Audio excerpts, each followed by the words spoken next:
In this video, you will listen and practice a beautiful story of two swans. You will also listen Hindi side by side for practice. Let's begin.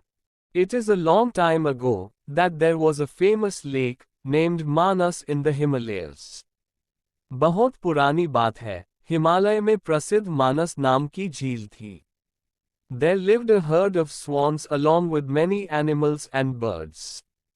वहां पर कई पशु पक्षियों के साथ ही हंसों का एक झुंड भी रहता था. Two of those swans were very attractive and both looked alike. उनमें से दो हंस बहुत आकर्षक थे और दोनों ही देखने में एक जैसे थे. But one of them was a king and the other a general. लेकिन उनमें से एक राजा था और दूसरा सेनापति. The king's name was Dhritarashtra and the commander's name was Sumukha. राजा का नाम था धृतराष्ट्र और सेनापति का नाम सुमुखा था. The view of the lake looked like a paradise amidst the clouds. झील का नजारा बादलों के बीच में स्वर्ग जैसा प्रतीत होता था. At that time, the fame of the lake, उस समय झील, and the swans living in it had spread across the country, और उसमें रहने वाले हंसों की प्रसिद्धि, and abroad with tourists visiting there. वहां आने जाने वाले पर्यटकों के साथ देश विदेश में फैल गई थी. Many poets praised the place in their poems. वहां का गुणगान कई कवियों ने अपनी कविताओं में किया, which impressed the king of Varanasi to see that sight. जिससे प्रभावित होकर वाराणसी के राजा को वह नजारा देखने की इच्छा हुई. The king got exactly the same lake constructed in his kingdom. राजा ने अपने राज्य में बिल्कुल वैसी ही झील का निर्माण करवाया, and planted many types of beautiful and attractive flower plants, as well as delicious fruit trees there. और वहां पर कई प्रकार के सुंदर और आकर्षक फूलों के पौधों के साथ ही स्वादिष्ट फलों के पेड़ लगवाए. Also ordered for the care and protection of animals and birds of different species.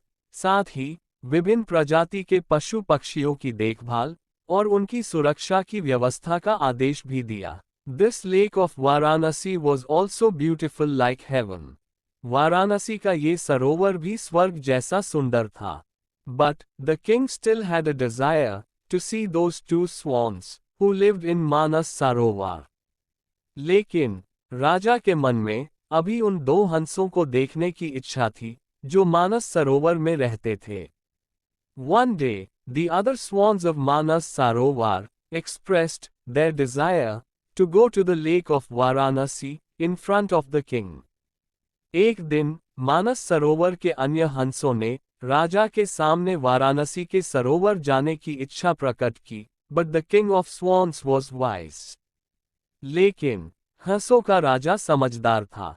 He knew that if he went there, king would catch him. वह जानता था कि अगर वो वहां गए तो राजा उन्हें पकड़ लेगा. He forbade all the swans to go to Varanasi. उसने सभी हंसों को वाराणसी जाने से मना किया, but they did not agree. लेकिन वो नहीं माने. Then all the swans, along with the king and the commander, flew towards Varanasi. तब राजा और सेनापति के साथ सभी हंस वाराणसी की ओर उड़ चले. As soon as the herd of swans reached that lake, जैसे ही हंसों का झुंड उस झील में पहुंचा, leaving the rest of the swans, the glory of the famous two swans was made on sight. तो अन्य हंसों को छोड़कर प्रसिद्ध दो हंसों की शोभा देखते ही बनती थी. His beak shining like gold, सोने की तरह चमकती उनकी चोंच. His legs looking like gold, सोने की तरह ही नजर आते उनके पैर. And his wings whiter than the clouds were attracting everyone towards him. और बादलों से भी ज्यादा सफेद उनके पंख हर किसी को अपनी ओर आकर्षित कर रहे थे. The news of the arrival of swans was given to the king. हंसों के पहुंचने की खबर राजा को दी गई. He thought of a trick to catch the swans. उसने हंसों को पकड़ने की युक्ति सोची. And one night when everyone was asleep, a trap was laid to catch the swans. और एक रात जब सब सो गए तो उन हंसों को पकड़ने के लिए जाल बिछाया गया। The next day, when the king of the swans woke up, अगले दिन, जब हंसों का राजा जागा, and went on a tour, he got caught in the net, और भ्रमण पर निकला, तो वह जाल में फंस गया। He immediately ordered all the other swans in a loud voice to fly away and save their lives. उसने तुरंत ही तेज आवाज में अन्य सभी हंसों को वहां से उड़ने और अपनी जान बचाने का आदेश दिया।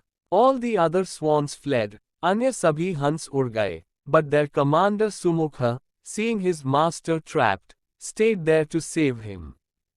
लेकिन उनका सेनापति सुमुखा अपने स्वामी को फंसा देखकर उसे बचाने के लिए वहीं रुक गया।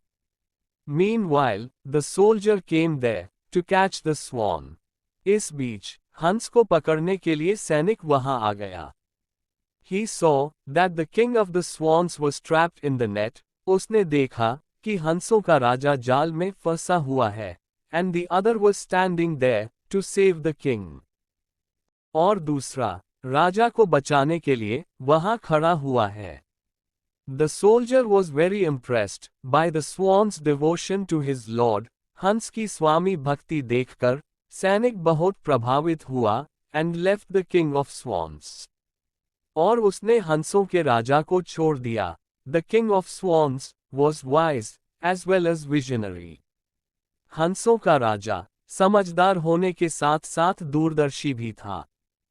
He thought that if the king comes to know that the soldier has left him, उसने सोचा कि अगर राजा को पता चलेगा कि सैनिक ने उसे छोड़ दिया है, then the king will definitely give him death sentence. तो राजा इसे जरूर प्राणदंड देगा। Then he told the soldier that you take us to your king. तब उसने सैनिक से कहा कि आप हमें अपने राजा के पास ले चलें। Hearing this, the soldier took him with him to the royal court. ये सुनकर सैनिक उन्हें अपने साथ राजदरबार में ले गया। Both the swans were sitting on the shoulders of the soldier. दोनों हंस सैनिक के कंधे पर बैठे थे। Seeing the swans sitting on the shoulder of the soldier, everyone got thinking. हंसों को सैनिक के कंधे पर बैठा देखकर हर कोई सोच में पड़ गया। When the king asked the secret of this, the soldier told the whole thing truthfully. जब राजा ने इस बात का रहस्य पूछा, तो सैनिक ने सारी बात सच-सच बता दी। After listening to the soldier, the king as well as the whole court was surprised at his courage and devotion to the lord of the commander. सैनिक की बात सुनकर राजा के साथ ही सारा दरबार उनके साहस और सेनापति की स्वामी भक्ति पर हैरान रह गया, and everyone's heart was filled with love for him, और सभी के मन में उनके लिए प्रेम जाग उठा। The king forgave the soldier, राजा ने सैनिक को माफ कर दिया, and respectfully requested both the swans to stay for a few more days. और दोनों हंसों को आदर के साथ कुछ और दिन ठहरने का निवेदन किया। Swans accepted the king's request. हंस ने राजा का निवेदन स्वीकार किया, and stayed there for a few days and went back to Manas Lake. और कुछ दिन वहां रुककर वापस मानस झील चले गए। Moral: Under any circumstances, we should not leave the company of our loved ones. किसी भी परिस्थिति में हमें अपनों का साथ नहीं छोड़ना चाहिए। If you like this story and want to practice more English to Hindi story, then subscribe this channel and like the video. Thank you.